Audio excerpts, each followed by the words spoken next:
You might be able to see back there up on the ledge, we've got our back section put back in.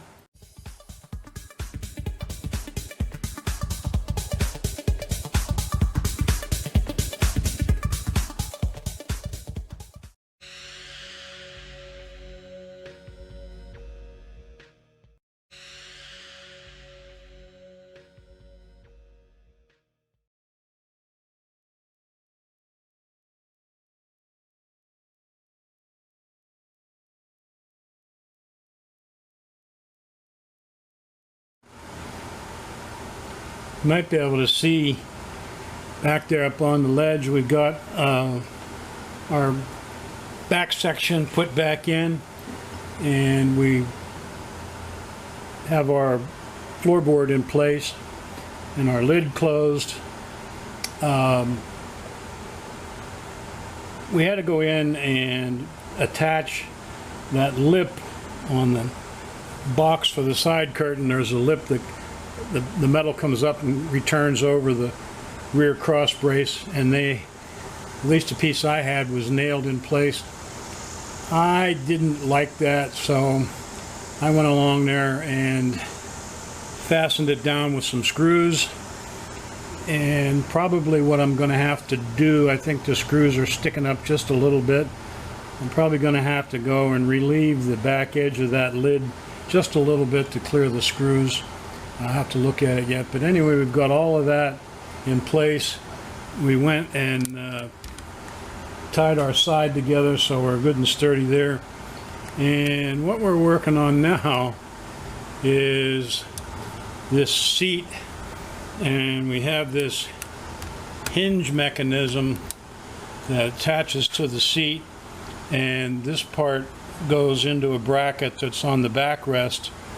And I assume that when you move the seat back and forth, it pulls the backrest back and forth with it. And originally, I would say that there were flanges on the inside of this wood where you could put a couple of screws in and hold them in place. Somebody put wood screws down through there, and of course they're pulled out, and I don't want to have to take the upholstery off to fix them. So what we're going to do, we just made these little plates. We put a couple of nutserts in there. They'll fit down in the hole. And then what we're going to do is just attach this plate to the wood with some short screws. We'll either use some number 6x1/2 or maybe number 8. Number 6s will probably hold it. I don't think there's a lot of load on there, but we can put, 4 on each side. It'll certainly hold it in place, and that will accommodate that hinge there for the seat bottom. We did have the seat bottom on the tracks, and it slides back and forth real nice, so it's just another one of those things out of the way. We're trying to work on repairing this torn up section at the very back of the wheel well here, and we've cut out a new piece of material, and the idea is to shape it so that it is the same shape as what's in there, and then we'll trim it down and we'll cut the old piece out and weld this new piece to it so that we got a nice clean edge to tack to our backboard. We got a little too much arc in this piece up here now.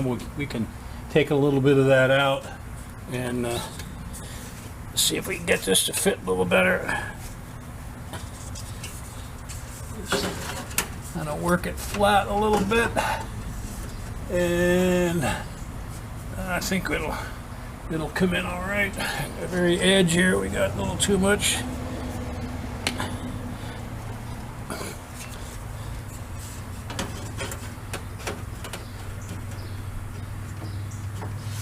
Get that up like that. I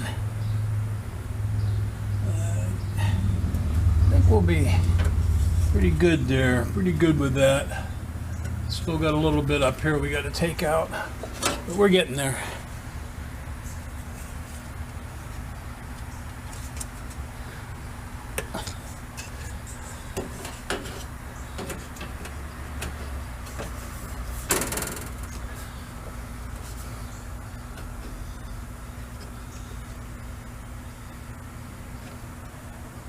we don't really need all of this in here, so we'll trim that down a little bit, I think. Save as much of the original piece as we can.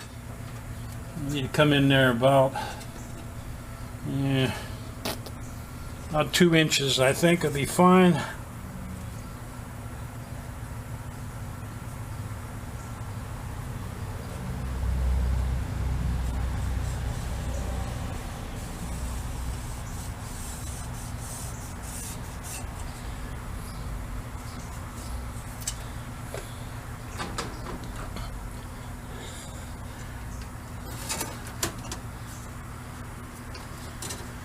Probably cut all this off. We don't really need that.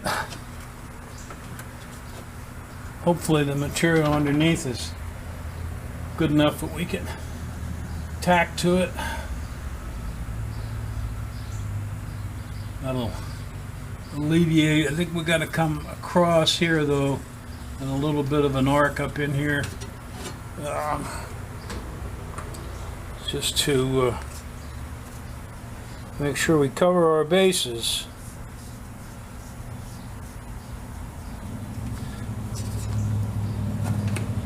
Maybe kind of like that.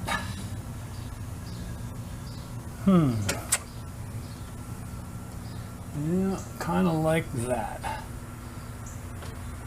Okay, I think I'll cut that strip out and see what we end up with. Yeah, we did it now. We cut this ragged edge off of the old wheelhouse, wheel tub, whatever you want to call it. We've got our new piece set in there. Got our little welding jigs. These are pretty cool. Got a little T-bar on the back, and you put it in between the two panels and tighten up the clamp, and that holds them together and keeps a nice gap here so we can tack that. So what we're going to have to do is a lot of work. Pull this back board back out and work this panel up the side here. Keep moving and tack it, and then move our little clamps. Put 2 or 3 of them in at once and start at the bottom and keep tacking and work this up into this radius up at the top. The radius is going to be a little trickier, but we'll work this radius up into the top. We've got some material out over the edge, so what once we get it welded back together, we'll be able to work this material to the shape there and give ourselves a nice piece of metal to tack to the wood. I think that'll work out okay, but it's going to be a little bit of work. We started replacing the metal there at the back of the wheel tub, and we've got our new strip tacked in there with a lot of little tiny tacks. We just keep going back and forth, filling in the weld, not wanting to overheat things and warp it, and we'll get her all fitted in there. And then we're going to have to work on this angle up here a little bit. When we get the back of the car put back in, we're going to have to just fit that to whatever shape we have there, and we'll work on that. We can get in there with the dolly and the hammer and work that around and get what we need. But the big thing here is you've got all this undercoating on here, and it really plays havoc with the weld, so you've got to clean it off and then grind the metal back and get good clean metal to weld with. And it's not very thick, so got to be careful. But our little tools there kept the gap pretty even all the way up. We had a tool in here, so when we pulled it out, we got to fill in that gap. And what the tool does, it keeps the gap even, but it also is just about the right thickness so that you have a little bit of a weld in between the two pieces when you grind the weld down, so that you end up with sort of a butt weld there that's not going to fail on you. That's it for today.